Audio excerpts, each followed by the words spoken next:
Story Holiday Adventures. Part 10. It was so hot, so hot.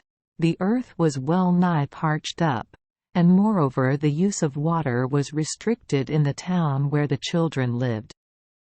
The flowers in the little garden were drooping for want of moisture, and the trees began to shed their leaves as if it were already autumn instead of July. The schools were obliged to close early. The children came home at 11 o'clock instead of at 1, and announced that they had heat holidays. For there is a regulation in Germany: if the thermometer is over a certain degree in the shade, the school is closed for the rest of the day. The high schools do not have classes in the afternoon. The children have 6 hours lessons in the morning, with intervals of course for recreation and drilling. Some headmasters douche the walls of the school building with cold water, and then examine the thermometer, but children as well as teachers think this a very mean thing to do. The school holidays commence at the beginning of July, not in August, as is the case in England. This year the two little girls, Trudel and Lottchen, and their mother were going to stay at a farm, which was situated high up in the midst of the most lovely woods. Trudel, I must tell you, was 10 years old, and Lottchen 8. They both went to the same school. This farm was an inn at the same time, but very few people visited it during the week, and by 9 o'clock the house was empty of guests, for the woodways were hardly safe at night. It was easy to get lost in those vast forests where one path so closely resembles the other. It was a long climb up from the station.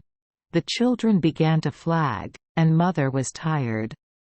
Father had come with them to settle them in, but he could not stay longer than the first day or two, for his holidays did not begin till August. He invented all sorts of games for getting along quicker. He deposited chocolate on stones or tree stumps by the wayside, which was discovered by the children with a shout of joy. Then, just as Lottchen's legs were beginning to ache badly, and she was nearly crying, he helped them on by telling the story of the assassination of Julius Caesar. Trudel had read about it in her history book at school, but it was written in such dreadfully historical language that she had not understood the story. She found it thrillingly interesting as Father told it. Lottchen said that she could never have treated her little friend Hansi so cruelly, and that she hated that man Brutus. At last they reached the end of the wood path, and there lay Waldheim, for so the farm was called, before them. A big dog sprang out to meet them. Mother and Lottchen shrank back from his rough welcome. But Trudel was soon ordering him about, and did not seem in the least surprised when he obeyed her. His name was Bruno. The farm consisted of a group of buildings: 2 houses, one for the farm laborers and the maids, the other for guests. There were also large barns which had been newly erected, and a pond. Round the houses were fields belonging to the farm, and then everywhere woods, woods, woods. Blue mountain crests were visible above and beyond the woods. The children partly unpacked the boxes themselves, for Mother was still so tired. They even took off her boots and put on her shoes for her, like kind little daughters, and Trudel put away their clothes neatly in the cupboard. Then they all went downstairs joyfully to a cozy tea, which, I need hardly say, they enjoyed very much. After their long walk and journey. After tea all fatigue vanished, and the children flew out to inspect the premises for themselves. The farmer had 2 boys of about the same age as Trudel and Lottchen. Their names were Hermann and Fritz. Hermann was very shy. He hid himself at first and peeped out at the strange girls from corners of the yard or barns, rushing away when they caught sight of him. However, Trudel soon coaxed him out, and they all played ball together. Then Herman and Fritz took the girls round the farm. They went first into the cowshed. There were 14 cows, 7 calves and a bull. The cowherd was a strange, uncanny-looking fellow with a great shock of red hair, and a very red face. He shouted at the children in a dreadful hoarse voice. They felt frightened of him at first, and thought he was mad. But they soon found out that the poor fellow was only deaf and dumb. The cows were his intimate friends. He had christened each one of them when they were born: Sophie, Emma, and so on. After they had gone home again, the children learnt to their pride that he had named 2 new calves after them, Trudel and Lottie. There were 4 horses that were used for driving and ploughing. Lottchen was especially fond of horses. She liked to see them come home from the field by themselves and walk straight into the stable with a noble air, like a lord returning to his castle. Her favorite horse was called Hector. Lottie noticed one day that he was left alone in the stable, whilst the other horses were ploughing in the field. The stable door was open, and after a while, to her surprise, he walked out. "What is he going to do? I hope he will not run away and get lost," thought Lottie anxiously. But no, he just walked leisurely up to the field where the other horses were hard at work and looked on. It was evidently dull in the stable, and he wanted a little distraction. When he was tired of watching his friends, he returned to the stable, where he was found innocently munching hay as if nothing had happened. Pigs, of course, were there too in plenty. They ran about everywhere, grunting and snorting, also geese and chickens. Trudel liked to drive the geese into the water. She was fond of commanding, as her little sister sometimes knew to her cost. The maids were 2 peasant girls who wore very short full skirts and a great many petticoats. Their dress was a modification of the wonderful Hessian peasant costume. These girls were ready to do anything for the children. Gustl, who was chief waitress and chambermaid at the same time, said that she had never seen such pretty Kinders, little children, in all her life before. The only other guest in the house at this time was a Herr Baron. He told wonderful stories of his adventures in South America. "Drought," he said, "yes, that's very bad, but floods may be worse. I have known years of labor destroyed in one night by a flood. All the beautiful fields of grain, our sole wealth. I lived at that time with my married sister and her family, and we had only just time to rescue ourselves and the children. I was the last to leave the house, which we were never to see again. I could not decide which of my possessions to take with me, so I seized up the skin of a puma that I had shot on another memorable occasion, and bore it off on my shoulder, like Jason carrying the golden fleece, and that was all that was left of my personal property." "Ah! It needs patience to conquer the elements," he said. Altogether, the Herr Baron was a wonderful character. He seemed as if he were not real, but had stepped out of a book of romance. He delighted in reading English stories. He was especially fond of She and King Solomon's Mines. The children believed that he smoked day and night, for they had never seen him without a cigarette, except at meal times. He told father and mother the story of how he had had a bullet extracted from his side that he had carried about with him for years. It had struck him during one of the revolutions that so frequently go on in South America.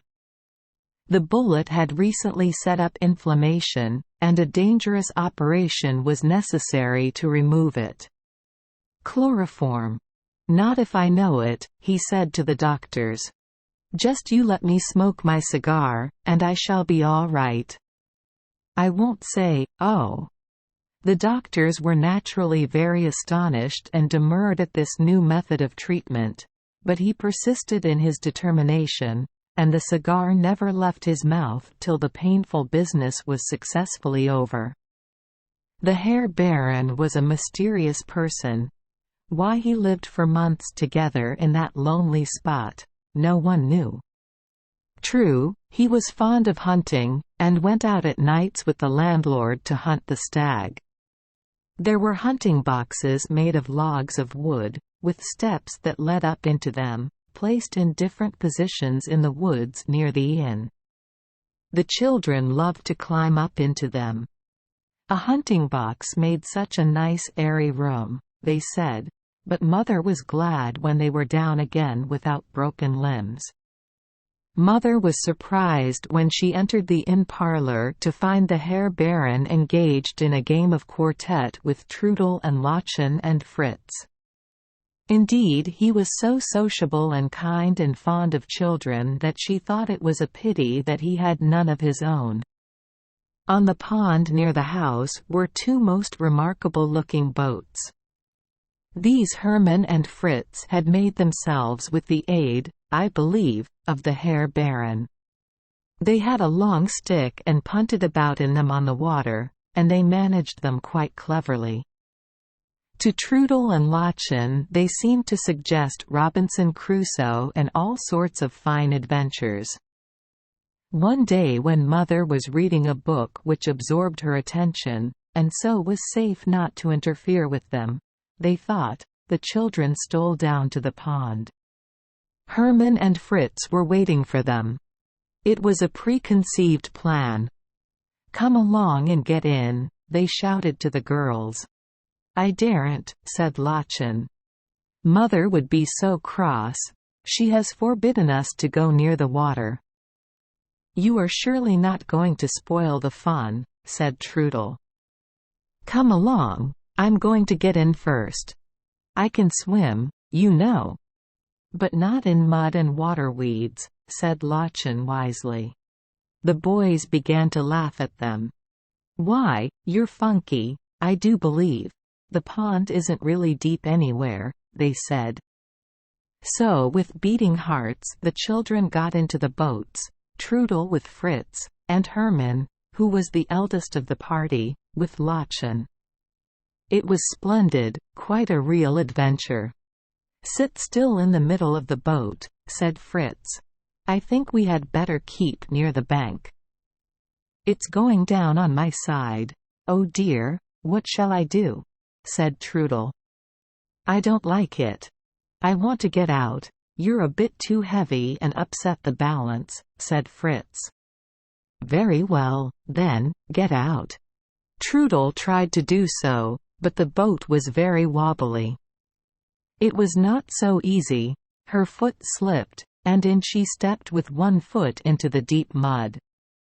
She grasped convulsively hold of a willow bush that grew on the bank. Meanwhile Hermann, seeing the predicament they were in, jumped out of his boat, leaving poor Lottchen quite alone. She began to scream with all her might and main, and she could make a fine noise when she chose. Mother heard the cries though she was some way off and flew to the pond. The maids who were bleaching the linen in the meadow, came running to the rescue as well, as fast as their legs could carry them. Lottie was soon helped out of the boat. Trudel had rescued herself with Hermann's assistance, and she looked very red and ashamed of herself. She said she did not wish for any more Robinson Crusoe adventures of that sort. Mother naturally gave the children a good talking to, but she thought they had been punished enough this time for their disobedience, by the fright they had had. Part 2 The Tree Man. There was a tree in the garden that was ideal to climb, and Mother allowed the children to do so, for she had been very fond of climbing herself when she was a child. They wore old serge skirts and jerseys that they could not spoil. This tree made a splendid arbor, or house with a suite of rooms. Lachlan sat up in the branches like a little bird, and like a little bird she sang all the songs she knew. From this tree you could see the mountain called the Stellarskapi and the blue sky through the tree stems on the summit. At sunset time, the sky behind the trees turned a golden color, till it looked like a picture of fairyland. It was a fine view, but still you could not see from here the famous oak tree, where the little green tree man lived. This was 10 minutes' walk from the farm. Trudel and Lachlan saw him first on a wet day when they had set out for a walk in spite of the rain, with their green waterproof cloaks on with hoods over their heads, looking for all the world like wood goblins themselves. They were walking down a narrow green path, and Mother was some distance behind. "Do just look, Trudel," said Lachlan. "I believe there is a little man in that hollow tree." "So there is, he is smiling and bowing to us. Let's go and visit him," said Trudel, always enterprising. Lachlan hung back, feeling a little afraid. She was always on the lookout for the unexpected, and yet was surprised when something really happened. "Come along, darling," said Trudel, grasping her smaller sister by the hand. They both distinctly saw the little man. They said they could have drawn him afterwards, and indeed they attempted to do so as well as they could. But as they approached the venerable oak, the little man vanished, and all they saw was a strange green stain on the inside of the tree, resembling a dwarf with a peaked hood on. "Just look at this Gothic window," said Lachlan, proud of her knowledge of the word, Gothic. "How nicely this tree room is carved. I am sure he lives here. Where are his little chairs and tables? I should love to see them." They peeped through a window or hole in the old tree and saw their mother approaching. "Mother, mother, here lives a real tree man. We saw him, didn't you?" Mother smiled, what the children called her mysterious smile. "You look like two little woodmen yourselves," she said. "Lachlan, stand up straight in the hole and look at me." Lachlan stood up just fitting into the green mark on the tree behind her. She made a pretty picture, her laughing brown eyes with the long eyelashes, her rosy cheeks, and the wind-blown hair straying from under her hood. "Oh look, Lachlan, here is a little basin of holy water, just like we saw in the cathedral," said Trudel. "Wood water, nice and brown, in a little cup. Wood water, wood wine. Won't you drink it up?" said a tiny voice that sounded like that of a wood bird. "Mother! Did you hear anything, Mother?" "Yes, darlings, the birds are singing so sweetly now the rain is over. I have brought my camp stool. I shall sit here and sketch the tree," said Mother. "Do draw him," said Trudel, whose blue eyes were open wider than usual. "Him? Whom do you mean?" said Mother. "Why, the tree man, of course." Said Mother mysteriously, "we'll see," and she settled herself down to sketch. The children collected huge acorns, and laid them on a leaf in the hollow tree. Then they stirred up the brackish, holy, water and put their fingers in it. "It smells like lavender and roses," said Lachlan. "Well, you've got a funny nose. It smells to me like blackberry and apple tart," said Trudel. "Ha, ha, he," said a little voice again. Somebody was laughing. Where could he be? Glancing round quickly, the children saw a little man about 3 feet high, dressed in green, wearing a long peaked cap with a wreath of tiny oak leaves around it. He looked very strong, although he was small, and he stuck his arms out akimbo in a curious angular way like the branches of an oak tree. "How did you know that trees were alive?" he asked the children. They were embarrassed by the question. "Why, of course we know they are not dead, unless they are cut down," they said. The little man shuddered. Then he began to wave his arms about wildly. "Let them try to cut me down, I'll knock them down.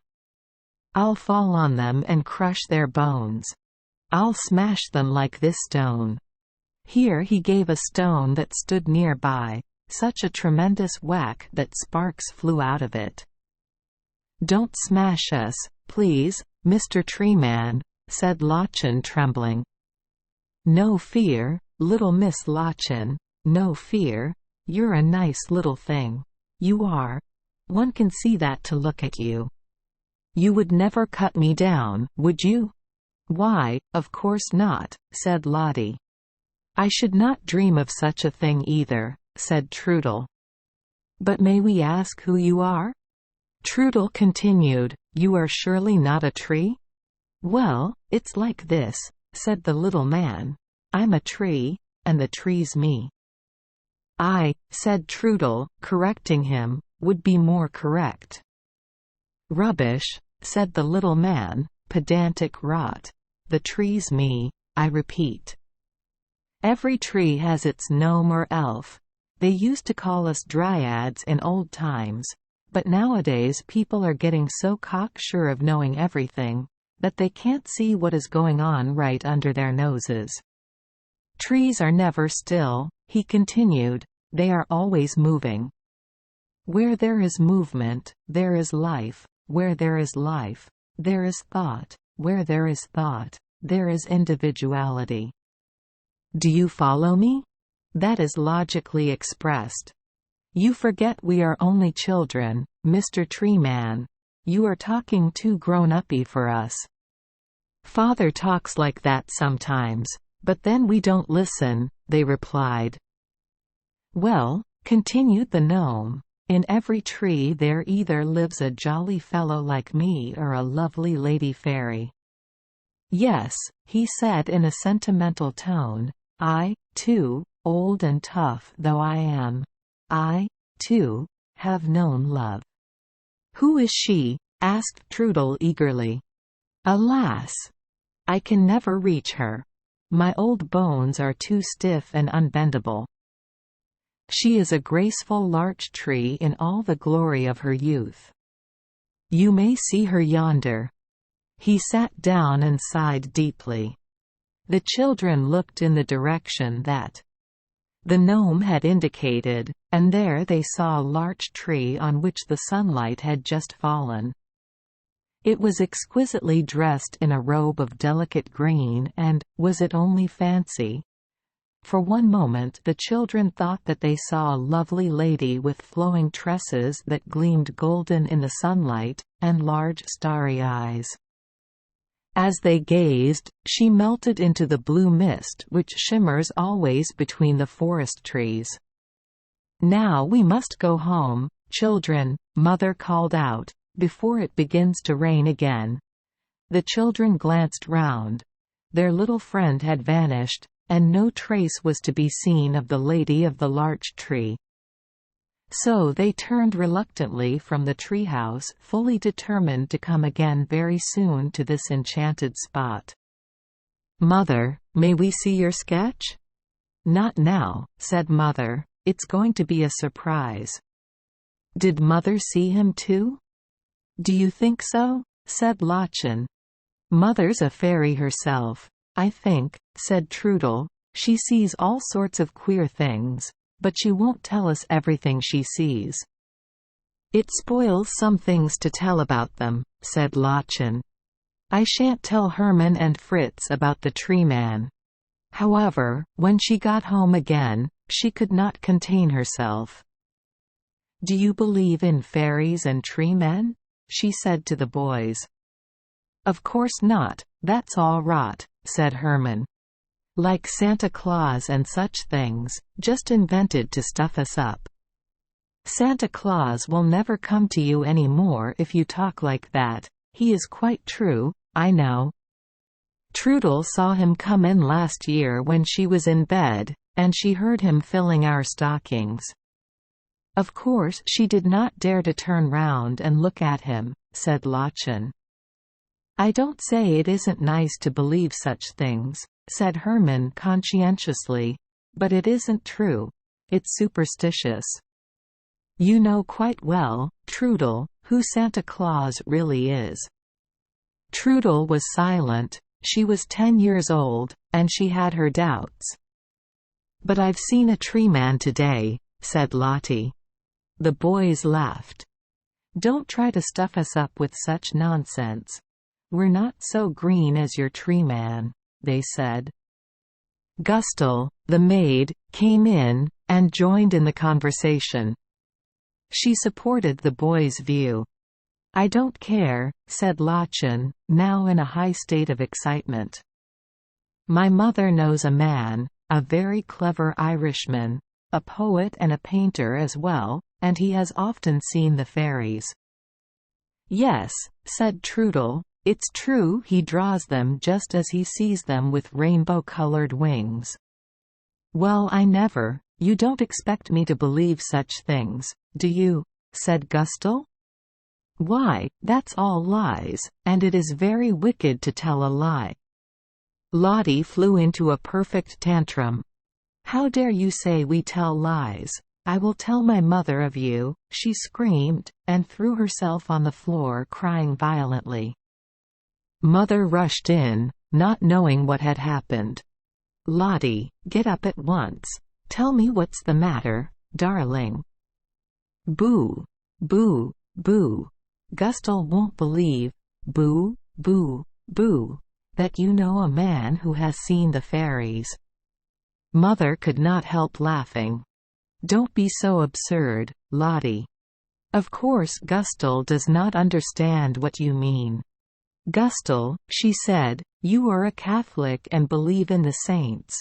They saw very queer things too, sometimes, didn't they? Oh yes, you're right. Of course, ma'am, said Gustel, feeling embarrassed, for she had no arguments to support her disbelief in fairies. Some people can see more than others, continued Mother. Now if I were to tell you that I could see the old poacher or wild huntsman who used to live in this house, riding through the yard on a moonlight night, what would you say? Lor, ma'am, if I saw him, I should die of fright, said Gustel, turning pale. But you know that there are no such things as ghosts and fairies. Yes, ma'am, very true, ma'am. It's rather confusing what you say, said poor Gustel, feeling her head in a whirl. It was a wonderful moonlight night. As Father was still away, Mother sat by herself in the big bedroom, whilst the children slept in the little room adjoining. There was a very high wind, the window panes rattled, the wooden shutters blew to and fro. The branches of the trees made weird patterns on the ground. The moonlight was so white that the fields and paths looked almost as if they were covered with snow. The Stellarskuppi stood out black against the sky. As Mother gazed, it seemed to her as if strange creatures were abroad that night, driven to and fro by that tireless hunter, the wind. Wild forms passed by and gazed at her with deathless eyes. For a while she remained there motionless, as under a spell. Then suddenly she remembered her joke about the old huntsman of evil repute, who had formerly lived in this farmhouse. Did his ghost haunt it still? Mother shivered. The nights were cold up in the mountains, though it was such a hot summer. She opened the door of the children's room and peeped in. To tell the truth, she felt a little creepy, and longed for human companionship. There were her darlings, sleeping soundly, but as she entered the room Trudel turned round and flung herself on the other side of the bed, saying, go away, do not come near me." "Whom do you mean, darling?" said Mother anxiously. Then Trudel groaned and spoke again in her sleep. She uttered the following deep and mystic words. "Gustel, bring in the shark, please. Mother can't eat the thimble." Now, wasn't that a funny thing for a little girl to say in her sleep?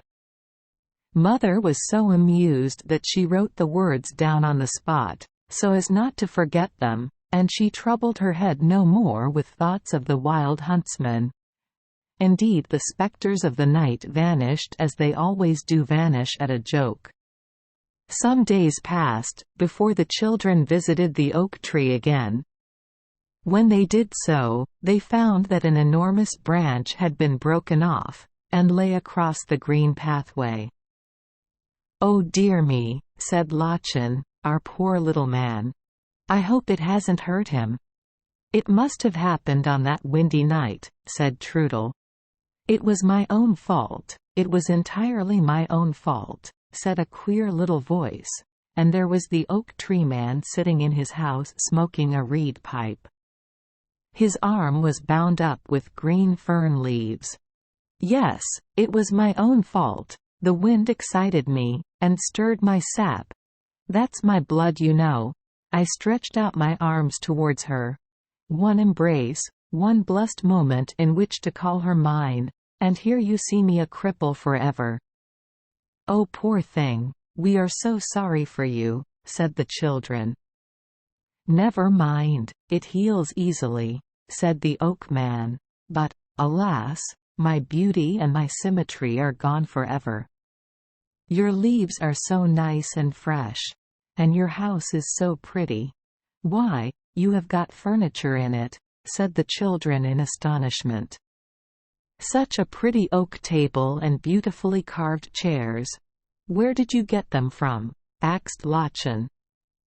"I made them myself out of my own wood. It cheered me up a bit," said the little man. "One must do something, you know. Looks snug, doesn't it?" "Ah, well, I have known love. That is something to be proud of. I have experienced the most pleasing of human emotions." "Have you ever been in love?" he said inquisitively, looking at Trudel, who looked big enough in his eyes. "Why no, not exactly, we're only kiddies. But still we do love lots of people, of course," said she. "Your day will come, your day will come. Do not desire the unattainable, but content yourself with the reachable," he said. "And yet, 'tis better to have loved and lost than never to have loved at all, as the dear old poem says." "He's getting grand in his language again.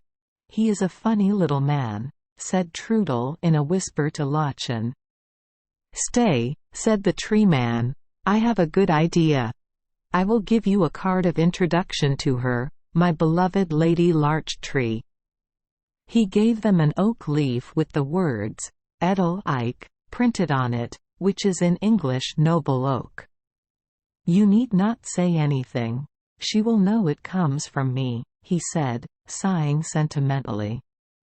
Full of curiosity, the children turned to go to the larch tree, which was only a few steps further down the green pathway. The ardent lover watched the children from the window of his little house. They knocked 3 times on the bark of the larch tree, and they were very pleased when a door opened in the tree, and a lovely lady was revealed to them. Her dress was of green, looped up with tiny pink flowers such as grow on the larches in early spring. Her hair streamed down like a soft veil about her. She hardly seemed to see the children at first, when they presented their cards. She took the oak leaf cards and pressed them to her heart. "Heart of oak. King of the forest. Forever mine," she murmured, and her words were like the sound that a little brook makes when it trickles beneath dark forest trees. "He sends you his love," said the children politely. "You dear little things," said Lady Larch. "It was so kind of you to come and call on me. So you understand trees and their language. Dear, dear, so young and so clever. Would you like some wood wine?" "Not if it is dirty water with caterpillars in it," said Trudel. "Oh dear no, it is purified and refined. It is most delicious." So saying, she handed each of them a large acorn cup full, and they drank the contents. "It does taste nice, dear fairy," said the children, "like what we make ourselves at a doll's feast." "May we ask you for some more?" "No, no, it is very strong, and would get into your heads, and you would find out all about." "No, I'm sorry, but, children," said Mother's voice, "where are you?" "I have been looking for you. We have only been to call on Lady Larch, Mother. She has shut her door tight again, or we would have introduced you to her," said Lottie. Part 3. They came home rather late that evening and found the farm in a great state of commotion. The red-haired cowherd was shouting and crying in an unintelligible way. The house seemed to be deserted. They met the Herr Baron also preparing to set out in a hurry. "What's the matter? Where's everybody?" said Mother. "The silly old cowherd has lost one of the best cows. It has strayed off among the bushes, and may die if it is exposed all night. Who knows where the poor creature may have got to in these vast woods?" The search went on till late at night. The men, including the Herr Baron, walked miles with their lanterns, but in vain. The deaf-mute was in a dreadful state of mind and kept crying out in his harsh, disagreeable voice, "Not my fault. Schimmel's fault." Schimmel was the cow. It was difficult enough to sleep that night, but when Mother had at last dropped into a light doze, it must have been about 4 o'clock in the morning, she and the children were aroused by a great shouting and disturbance in the house. They looked out of the window and, what do you think? There was the lost cow, who had returned after all of her own accord. And with her a dear little black and white calf, who frisked and bounded along as if it thought it was fine fun to be in the world on this lovely morning. Now wasn't that a queer thing, children, queerer than all the fairy stories you have read? For this story is quite true, you must know. It was an exceptionally fine Sunday, and as Father had come down to spend the weekend, Mother and the children were in the seventh heaven of joy. It was not possible to go to church, for the nearest town was 2 hours' walk away, and would be partly over fields that were exposed to the heat of the midday sun. So Father and Mother and their 2 little daughters went to the great woodland cathedral. The service was on the Stellerskuppie. Surely no one could wish for a more beautiful place of worship.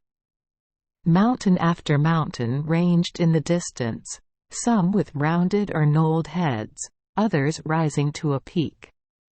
Lottchen called the most pointed one Vesuvius, because she always forgot the as the children sat there and sang hymns, with their white Sunday frocks on. Mother fancied that eyes were peering at them from out the forest depths. If they were merely those of the gentle deer, or if stranger creatures still were watching them as if fascinated, she did not know. She felt there were lookers on.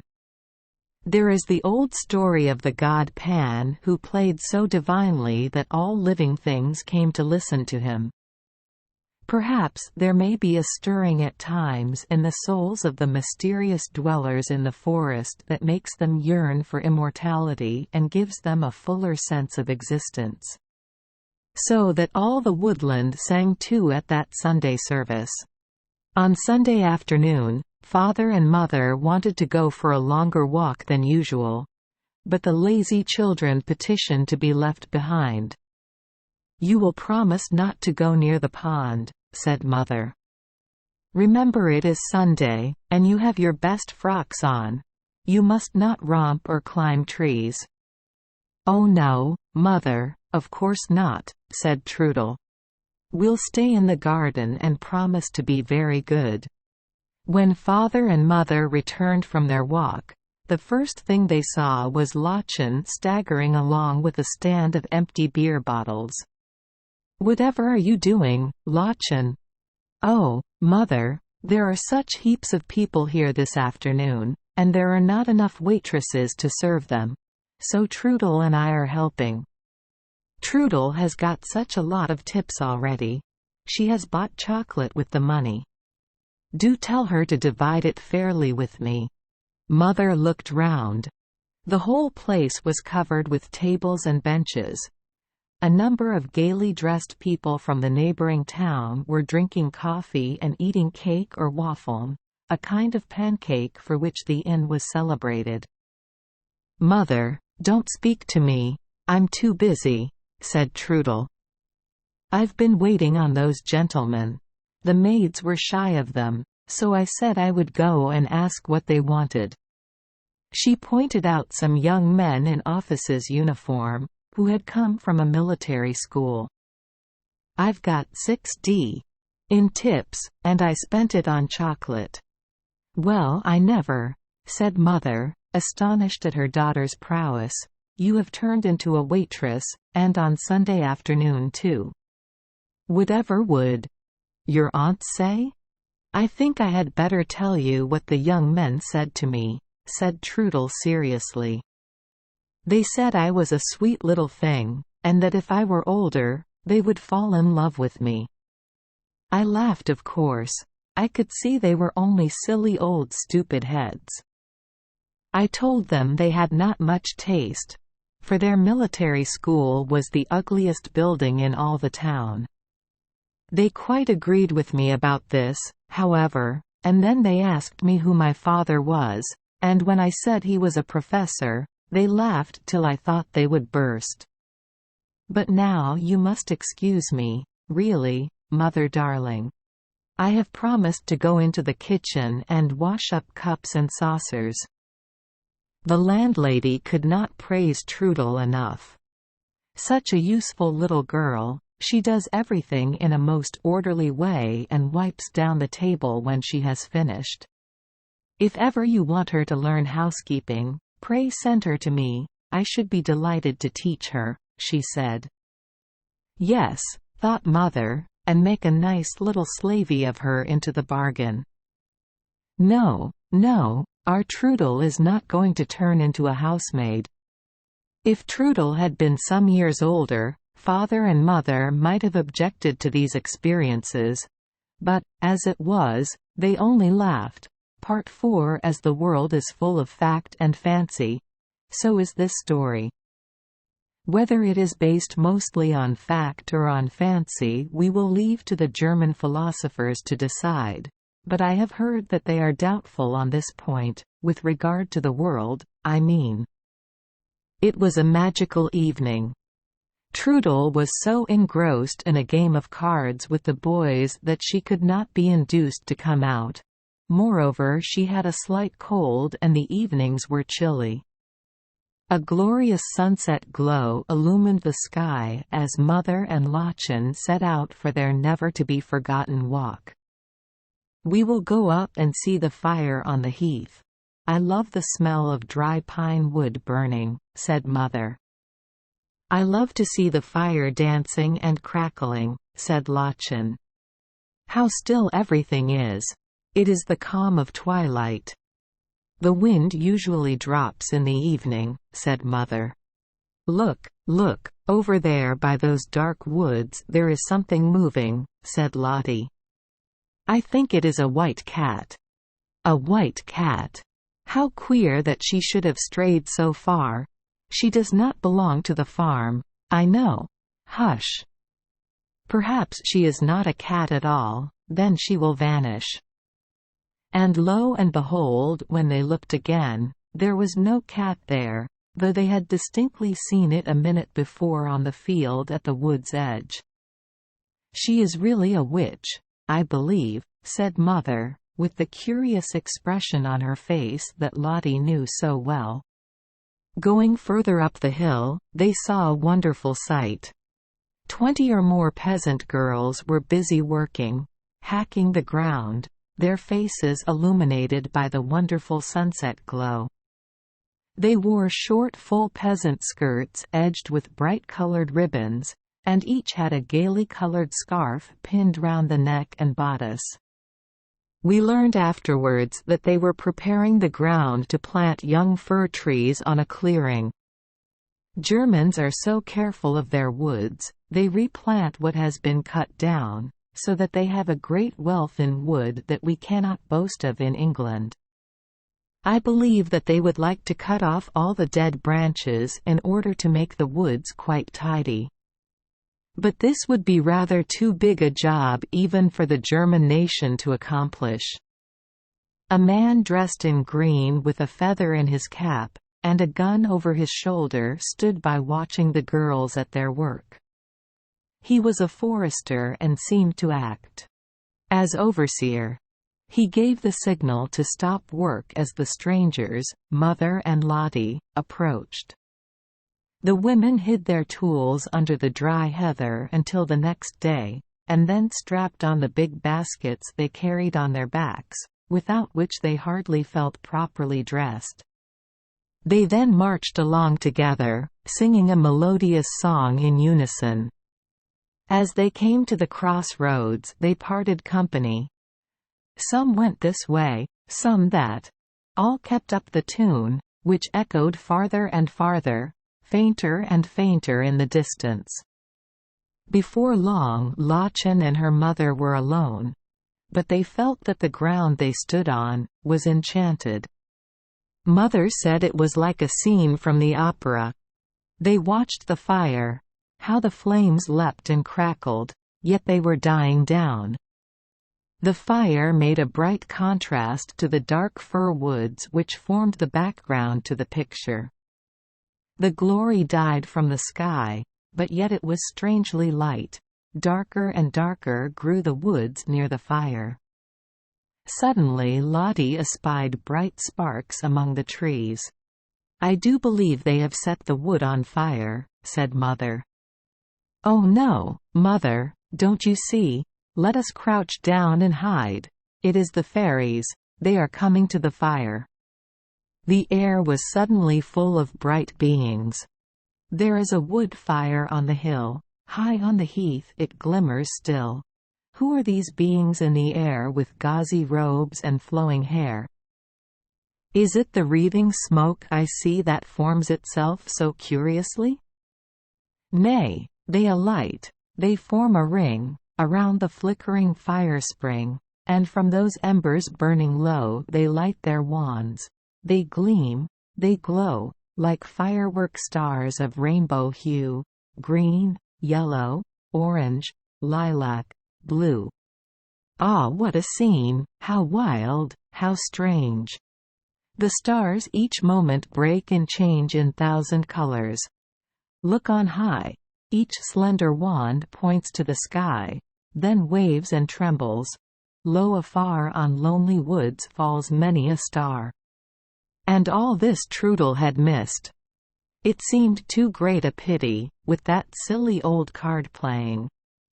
Spellbound Mother and Lottie watched the fairies at their revels, till Lottchen began to shiver. "We really must go home," whispered Mother. "Trudel will be anxious."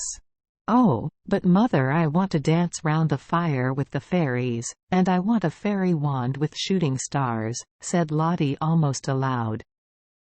Suddenly it seemed as if the fairies became aware that they were observed. They vanished away, and all became dark. Lottchen said she could hear the sound of little feet stamping out the fire.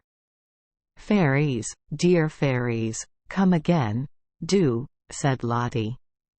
No answer, perfect stillness, not even a leaf stirred. "Well, you are not so polite as our tree man, not half," said Lottie, "though you are so pretty." "Good night," she shouted. There was a sound of suppressed laughter. Then from hill and dale the word, "Good night," was echoed all around. Spellbound, as if in a trance, they moved toward the farm. Trudel was wild with herself when she heard what she had missed. Tomorrow, she said, but tomorrow is sometimes a long, long way off, and the fairies did not show themselves again during these holidays. One of Lachen's favorite walks was the Echo Walk, but she usually came home quite hoarse after having been this way. The path wound below the fairy heath on the incline of the hill. Further down still were the fir woods through which the light shone. "Angel pet! Cherry ripe! Cheeky fellow! You're another!" So Lottie shouted the whole time, and the echoes came back so surprisingly distinct that Lottie was sure it must be really the fairies answering her.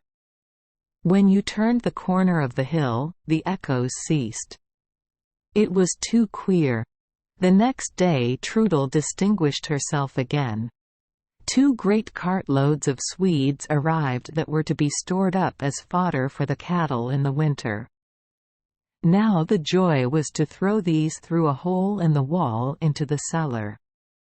Hermann stood in the cart and Trudel threw the Swedes to him as the bricklayers throw the bricks to one another. Fritz and Lachen helped too. They had to take their turn and be very quick, as the hole was small. Hour after hour this went on, till the children were as black as chimney sweeps, and yet Trudel's energy did not fail.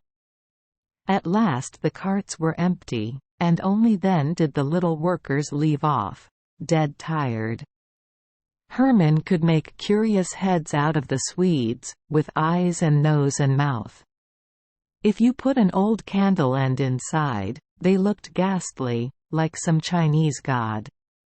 Lottie declared that they rolled about in the yard at night and grinned at her, and that she did not like heads without people. "But they are so funny, Lachen," said Mother, and then she laughed at them and was not frightened any more. In the fields grew nice little buttony mushrooms. No one knew better than the Herr Baron where they were to be found and how to prepare them. Apparently he had lived on mushrooms in the wilds of South America. He was very kind in helping the children to fill their baskets to take home with them. For, alas, even the pleasantest of holidays must come to an end, and there was only one day left. He discovered a treasure in the field, a little mother-of-pearl knife, very old and rusty, and presented it to Trudel. He told her to soak it in petroleum to clean it. That knife was more trouble than all the rest of the luggage on the way back, for Trudel made such a fuss about it, and dissolved in tears several times when she thought that she had lost it. To leave the beautiful cool woods, the fairies, the tree man and his sweetheart, the cows and the geese and all the marvels of the country, yes, it was hard, but home is home, and always turns a smiling face to us after a long absence. How nice to rediscover one's playthings and dolls. Trudel's first thought was always for her doll babies, and she would rush upstairs, and embrace each one tenderly. As the children drove to the station from the farm, they passed the famous oak tree, but no little man was to be seen. "He's shy of the coachman, of course," said the children.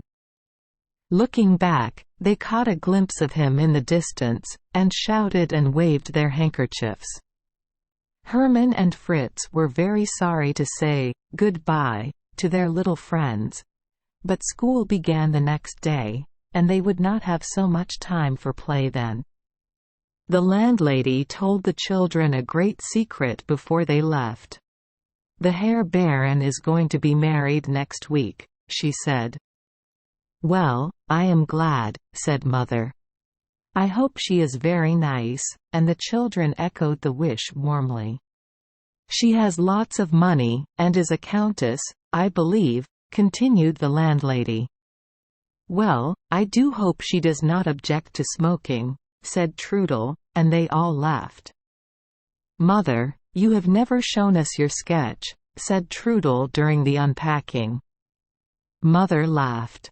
"Where's Lachen? I suppose she wants to see it too?" "Here I am," said Lottie. "Oh, do be quick and show it to us." Mother held up the sketch. There was the hollow oak tree, and standing in it the little tree man himself, just as the children had first seen him, with his green peaked hood on. "So Mother really did see him too," said the children. Now this story disproves the common fallacy that only children can see the fairies and forest folk. For how could Mother have painted the tree gnome unless she had seen him? Thank you for joining us for today's fairy tale. We hope these stories bring joy and meaning to your day. If you love our channel, please hit the subscribe button so you won't miss any exciting tales. Wishing you a good night and sweet dreams. See you in the next story.